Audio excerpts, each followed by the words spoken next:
Hindi lang kontra kriminalidad, ngunit mas pinaigting ngayon ng Philippine National Police o PNP ang kampanya para sa pananagutan, disiplina at mas mabilis na serbisyo sa ilalim ng pamumuno ni PNP Chief Police General Jose Melencio Nartates Jr. Ayon sa PNP, bahagi ng kanilang reforma ang pagpapalakas ng kasanayan at pananagutan sa hanay ng kapulisan.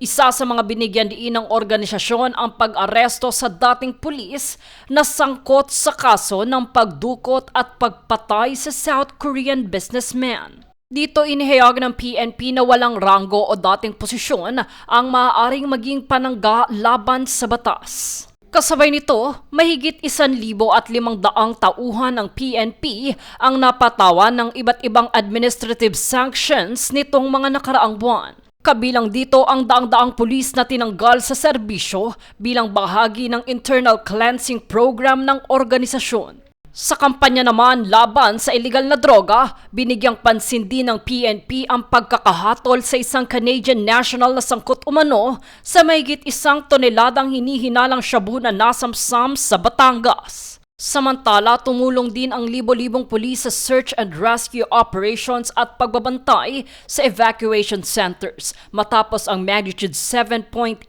na lindol sa ilang bahagi ng Mindanao. Ayon pa sa PNP, layunin ng kanilang mga hakbang na mapalakas ang tiwala ng publiko sa pamamagitan ng mas maayos na serbisyo at mas mahigpit na pananagutan sa hanay ng kapulisan.